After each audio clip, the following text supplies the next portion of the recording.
সম্মানিত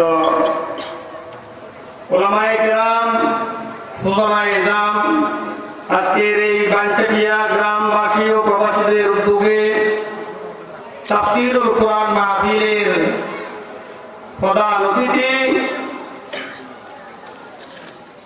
আলহাজ নজির আহমেদ সাহেব, প্রধান মুফাসসির হিসেবে উপস্থিত থাকবেন মাওলানা আব্দুর রহিম বশরী কক্সবাজার, প্রধান বক্তা হিসেবে উপস্থিত থাকবেন মাওলানা বিলাল হোসেন মালিকি সহ আমার বন্ধুবর মাওলানা মুফতি আবু হানিফ সোহাইল, মাওলানা নুরুল্লাহ সহ পতিত দশা আলেম এখানে তাফসীর পেশ করবেন আলহামদুলিল্লাহ ইনশাআল্লাহ। আমি আল্লাহ রাব্বুল আলামিনের কাছে তৌফিক কামনা করছি, আল্লাহ রাব্বুল আলামিন যাতে আমাদেরকে ধৈর্যের সাথে সুন্দরভাবে প্রত্যেকটি উলামায়ে কেরামের আলোচনাগুলি ধৈর্যের সাথে শুনে বাস্তব জীবনে আমল করতে পারি। আল্লাহ রাব্বুল আলামিন আমাদের সকলকে সেই তৌফিক দান করুন, আমরা বলি আমিন। আমি আমাদের গ্রামবাসীদেরকে বলবো, আমাদের মাহফিলের তাফসীর মাহফিলের মূল কাজ আরম্ভ হয়ে গিয়েছে। আপনারা যে যেখানে আছেন অতি দ্রুত দুনিয়ার সমস্ত ঝামেলা বাদ রেখে আজকের জন্য এই সময়টুকু আল্লাহর জন্য ওয়াকফ করে দেন। যেহেতু এটা একটি বেহেশতের বাগান, এটা একটি জান্নাতের বাগান, এখানে এতে কোনো সন্দেহ আছে কিনা বলেন? না, থাকতে পারে না। যেই মজলিসে কোরআনের আলোচনা হয়, যেই মজলিসে আল্লাহর হামদ ও সানাসিফত আলোচনা হয়, ওই মজলিসটা আল্লাহ রাব্বুল আলামিনের পক্ষ থেকে ফেরেশতারা চতুর্দিকে ঘিরে ফেলেন। সুবহানাল্লাহ। এটা সেই জান্নাতের বাগানে আমরা বসে আছি। এজন্য যারা এখনো আসতে পারেন নাই অতি দ্রুত চলে আসেন। প্রিয় হাজিরিন, আমি অতি সংক্ষেপে আমার আলোচনা শেষ করে দেবো ইনশাআল্লাহ। সময় বেশি নিব না, যেহেতু শীতকাল, আমাদের অনেক প্রধান মেহমান সহ অনেক মেহমানরা এখানে আলোচনা করবেন, এজন্য আমি সময় বেশি নিব না। অল্প সময়ের ভিতরে আমি কোরআনুল কারীমের সূরা আল বুরুজের একটি আয়াত তেলাওয়াত করেছি এবং তার মধ্যে ছোট্ট একটা হাদিস তেলাওয়াত করেছি।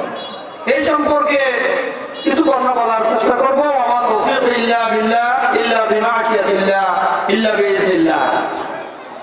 প্রিয় হাজিরিন, আমি সর্বপ্রথম শুকরিয়া আদায় করছি সেই মহান রব্বুল আলামিনের দরবারে, যে মহান রব্বুল ইজ্জত ওয়াল জালাল আমাদেরকে সেই দীর্ঘ 1 যুগ 1.5 যুগ পরে দ্বিধাহীন চিত্তে মনের টেনশন মুক্ত ভাবে উদার দিলে উদার মনে একটি তাফসীরুল কোরআন মাহফিলে কিছু কথা বলার এবং আমার ভাইয়েরা শ্রোতা হয়ে শোনার যেই মনিব সুযোগ করে দিলেন, সেই মনিবের দরবারে শুকরিয়া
মহাপরাক্রমশালী এবং নিজের সত্তায় নিজে প্রশংসিত। কিছু লোক আল্লাহর উপরে ঈমান আনার কারণে তাদের উপরে নির্যাতনের স্টিমুলার তাদেরকে চালিয়ে এই দুনিয়া থেকে বিদায় করে দিয়েছিলেন। এই ঘটনাটা আমাদের নবী মুহাম্মদুর রাসূলুল্লাহ সাল্লাল্লাহু আলাইহি ওয়াসাল্লাম দুনিয়াতে আগমন করার পূর্বের ঘটনা। ঈসা আলাইহিস সালাতু ওয়াস সালামকে আল্লাহ তাআলা যখন আসমানে তুলে নিলেন, তারপরে মধ্যখানে 500 বছর কোনো নবী নাই, কোনো রাসূল নাই। ওই ভিতরে একটি ঘটনার প্রেক্ষাপটে আল্লাহ তাআলা সূরা বুরুজের 1 থেকে এখানে একাধারে কয়েকটি আয়াত তেলাওয়াত করে জগৎবাসীকে বুঝাই দিলেন। আমাদের নবী মুহাম্মদুর রাসূলুল্লাহ সাল্লাল্লাহু আলাইহি ওয়াসাল্লামকে ওনার মাধ্যমে এই উম্মতে মুহাম্মদীকে মেসেজ দিয়ে দিলেন, এই জুলুম নির্যাতন শুধু তোমাদের উপরে নয়, তোমরা যারা ঈমান আনো, তোমরা যারা পরকালকে বিশ্বাস করো, তোমরা যারা আখিরাতকে বিশ্বাস করো, তোমরা যারা কবরকে বিশ্বাস করো, তোমরা যারা কিয়ামত হাসরের মাঠকে বিশ্বাস করো, তোমাদের উপরে জুলুম আসবে, নির্যাতন আসবে, অত্যাচার আসবে, তোমাদেরকে জেলের মধ্যে পুরে মারা হবে, তোমাদেরকে গুম করা হবে, তোমাদেরকে হত্যা করা হবে, তোমাদেরকে ফাঁসির কাছে ঝুলানো হবে, তোমাদের লাশ পর্যন্ত খুঁজে পাওয়া যাবে না। এটা নতুন কিছু নয়, এমন ঘটনা ঘটেছিল যে তোমাদের নবী মুহাম্মদুর রাসূলুল্লাহ সাল্লাল্লাহু আলাইহি ওয়াসাল্লাম দুনিয়াতে আগমন করার পূর্বেও এমন ঘটনা ঘটেছিল।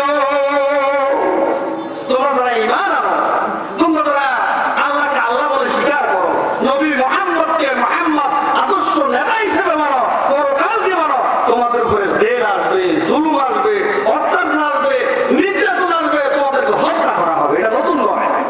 এই কথাটাই আল্লাহ তাআলা সূরা বুরুজের আয়াতগুলি নাযিল করার মাধ্যমে উম্মতে মুহাম্মদীকে আমাদের নবী মুহাম্মদ রাসূলুল্লাহ সাল্লাল্লাহু আলাইহি ওয়াসাল্লামের মাধ্যমে শিখিয়ে দিয়েছেন। তাফসীরে জালালাইন, তাফসীর ইবনে কাসির, আর বিখ্যাত তাফসীরের মধ্যে এই ঘটনাটা পাবেন।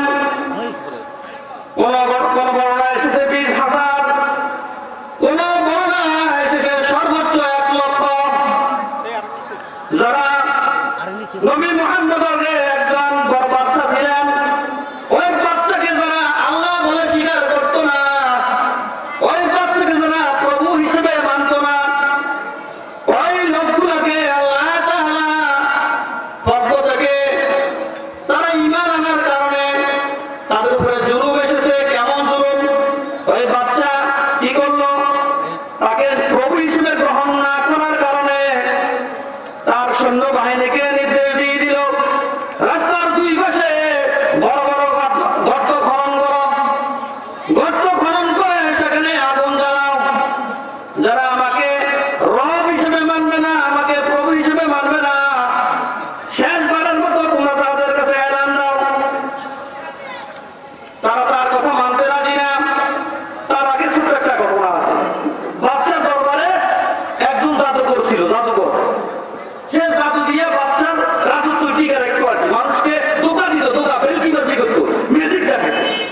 এখন ওই জাদুকর একদিন বললো যে বাদশা যাবো না, আমি তো অসুস্থ বৃদ্ধ হয়ে গেছি, যে কোনো সময় আমি চলে যেতে পারি, আপনি আমার প্রতিনিধি হিসেবে একটা বালককে এনে দেন, যাকে আমি জাদুবিদ্যা পারদর্শী করে দেব।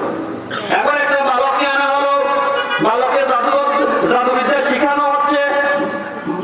বালকের বাড়ি আর বাদশার বাড়ি প্রতিমধ্যে একজন ওই জমানার একজন দরবেশ, আল্লাহওয়ালা দরবেশ, ধর্মযাজকের সাথে তার সাক্ষাৎ হয়ে গেল। এখন ধর্মযাজক তাকে দাওয়াত দিলেন, দিনের দাওয়াত, যে আল্লাহ ছাড়া লা ইলাহা ইল্লাল্লাহু মুহাম্মাদুর লা ইলাহা ইল্লাল্লাহ। তখন আমাদের মুহাম্মদের শরীয়তে আসে নাই লা ইলাহা ইল্লাল্লাহ, আল্লাহ ছাড়া কোনো মাবুদ নাই, তুমি যেগুলি করতেছো এগুলি ঠিক না, তুমি একত্ববাদের দিকে আসো। তখন এই ধর্মযাজক তাকে আপনার দাওয়াত দিতে তাকে অনেক বড় আপনার দিনের দায়ী বানাই ফেললেন। দিনের দায়ী বানানোর পরে একদিন ঘটনা ঘটে গেল কি, সে তার বাড়ি থেকে রাজা দরবারে আসতেছেন, প্রতিমধ্যে বিশাল একটা জন্তু, একটা জানোয়ার বসে আছে, মানুষ আসা করতে পারতেছে না, বেড়ে গেছে একটা জানোয়ার। এখন ওই লোক এসে, ওই বাচ্চাটা এসে এখানে দাঁড়ায় রইলেন, কেউ ভয়ে তার কাছে যায় না। এখন বাচ্চা কি করলেন? বললেন আজকে আমি আমার ধর্মযাজককে পরীক্ষা করব। আমার ধর্ম, আমার সেই যে দরবেশ আমাকে বায়াত করাইছেন উনি ঠিক নাকি ওই বাচ্চা ঠিক, আমি পরীক্ষা করব।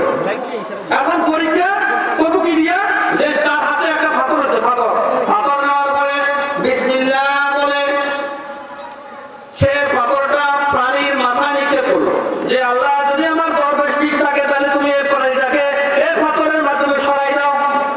এতটুকু করে বললে সে বিসমিল্লাহ বলে সে পাথর নিক্ষেপ করলো। পাথর নিক্ষেপ করার সাথে সাথে ওই প্রাণীটা মরে গেল। রাস্তা ক্লিয়ার, এখন মানুষ আসা যাওয়া করলো। যাইয়া যখন সে তার দরবেশের কাছে ঘটনা বললো, দরবেশ বললো হায় হায় আজকে তো তুমি আমার চেয়ে অনেক বুজুর্গ হয়ে গেলে, এখন তোমাকে কঠিন পরীক্ষা দিতে হবে, তোমার কার্য সিদ্ধ হয়ে গেছে, তোমার পরীক্ষা দিতে হবে তোমাকে, সাবধান। এখন এর মধ্যে একটা ঘটনা ঘটলো, ওই যে বাদশাহ দরবারের বাদশার সংসদের একজন মন্ত্রী হঠাৎ কোনো কারণে চোখ অন্ধ হয়ে গেল। অন্ধ হয়ে যাওয়ার কারণে চোখে দেখে না।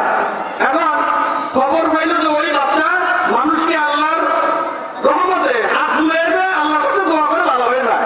এই খবর প্রথমে ওই কানা মন্ত্রীর কাছে গেল। কানা মন্ত্রী খবর পাইয়া ওই ছেলের কাছে এসে অনেক বুট উপর হাতিয়ে নিয়ে আসলো। আসার পর বললো তুমি আমাকে ভালো করে দাও। এখন এই শিশু বললো যে আমার ভালো করার কোনো ক্ষমতা নাই, ভালো করবে না আল্লাহ, তোমার আমার একটা শর্ত, তোমার চক্ষু যদি ভালো হয়, তোমার অন্ধ চোখ যদি ভালো হয়, তুমি আমার সে আল্লাহর প্রতি মানে নিতে হবে। সুবহানাল্লাহ। এখন বাচ্চা হাত বুলাই দিলেন, অন্ধত্ব ভালো হয়ে গেল। এখন তারপরে যখন সে সংসদ ভবনে গেছে মন্ত্রণালয়ে, এখন বাচ্চা বলতেছে কি খবর, তুমি তো গতকাল অন্ধ ছিলা, আজকে যে তুমি পুরো চোখে দেবো, ঘটনা কি? সে বলে না বহু অনুমোদন করে বলা, তখন তার বাঁচছে রিমান্ড দিচ্ছে, নির্যাতন করছে, অত্যাচার যা করা করছে, করার পরে তখন সে কয়ে দিচ্ছে যে আপনার দরবারে এই যে একজন ছোট বাচ্চাকে আপনি যাদের মন্ত্র শিখান, ওই তার মাধ্যমে আমি ভালো হয়েছে। যার প্ল্যান আছি, আসলে লম্বা ঘটনা তো, সময় কম, অসুবিধা নাই। ইনশাল্লাহ আমি আপনাদেরই সন্তান, আলোচনা করার অনেক সুযোগ আমার হবে ইনশাআল্লাহ।